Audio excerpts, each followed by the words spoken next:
So now we are ready for the one and only Bill Olet. Bill, how are you? Good to see you. You have a good weekend? Oh yeah. How was basketball this morning? It's just what old guys do. But I did win 2 games more than I lost, so I like that.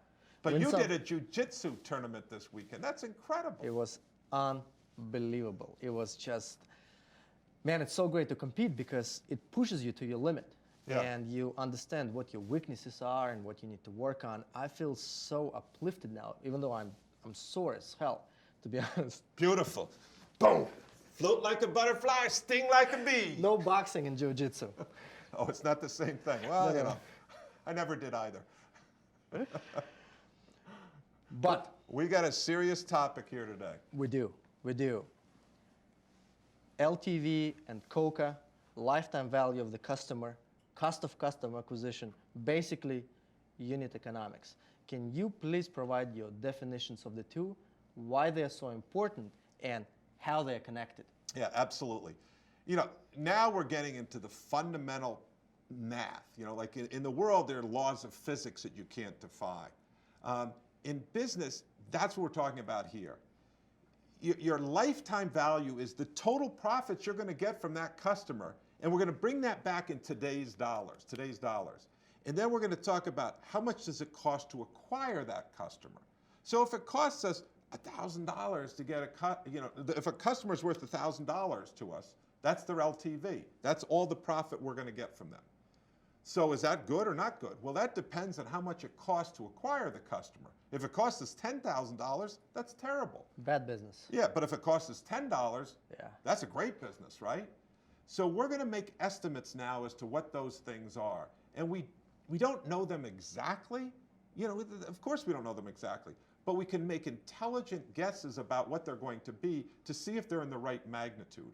Because, you know, there's a famous, you know him, David Scott. He's a venture capitalist here in Boston and writes on a blog called For Entrepreneurs. Love it. And he talks about what I call Scott's Law. And it says your LTV better be at least three times your COCA, or you don't have a business. And why 3 times, not 2 times, 5 times, 10 times? Well, at least. It's better if it's more than 3. Yeah. But because when we're going to talk about the total profits from the product, we're just talking about the profits, and we're only offsetting this marketing and sales costs. Yeah. Guess what? In the business, there's a bunch of other costs that we have to do, including R&D and overhead things. Yeah. So if it's at least 3 times, then we know it's profitable enough on a unit economics. That's why we call it unit economics. On an individual single product level, that we can have spit off profit to pay for these other things. But if it's something where there's a lot of R&D, like a new drug design, well, that 3 to 1 isn't going to be enough. Sure. But generally, we talk about at least 3 to 1 in our classes, and that gets people thinking about it and understanding. Hey, we need to understand at a unit level, at a single product level, are we making money or not? And I want to warn the audience, there's going to be some math in this, but we're going to simplify it down. If you understand that fundamental concept, the lifetime value, LTV, it's got to be, that's all the profit that comes in, it's got to be at least 3 times what the cost of customer acquisition, the COCA or COCA, or some people refer to it as CAC, customer acquisition cost. That has to be much more. That's what you really need to know. And we're going to come back to that, but now we're going to break it down and get into some of the actual calculations here so that you can test out your startup. But to be clear, what seems to be very important is that LTV and COCA are intricately connected. Yeah. You don't know if your LTV is great if you don't know your COCA, and if you don't know much about your COCA if you don't understand the LTV. That's absolutely right. And in our class here, you know, that's in the lecture, it's, all right, my LTV is $10,000. Is that good or not good? And, you know, these are introductory entrepreneurs, and they say, that's great. Yeah. You know, I say, why is that great? And they say, because it's $10,000 in profit. I can make money off that. Yeah. What if I told you at IBM, my customer LTV was $10,000? I'd get killed for that because our cost of customer acquisition was so high. We had direct salespeople. We had all these other costs. Right.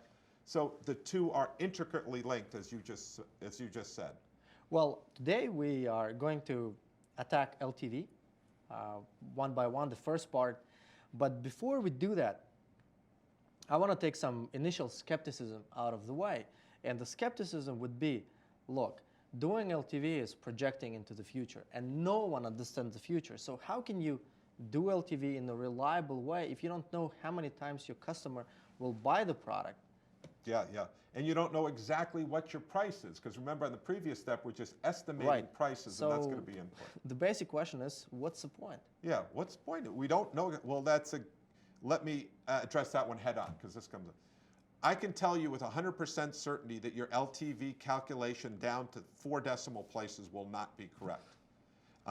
It won't be correct down to 2 decimal places. It won't be correct to 1 decimal place. It won't even be correct to hopefully tens of dollars. But it will be in the ballpark, and you're going to understand what's driving it and what's not driving it. And likewise with your COCA. And now you'll be able to start figuring out where are the leverage points. What do I need? Can I afford a direct sales force, or can I not afford a direct sales force? Yeah. Am I in the right ballpark? So while a precise tool, it's not going to give you the correct answer. But as a planning tool, it will give you something that's extremely valuable, and that's the point here.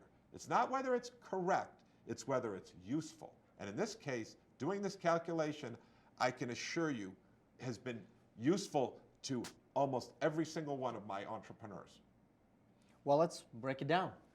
Okay, well, you know we have frameworks for this. So let's take a look at the underlying logic and math behind lifetime value of a customer.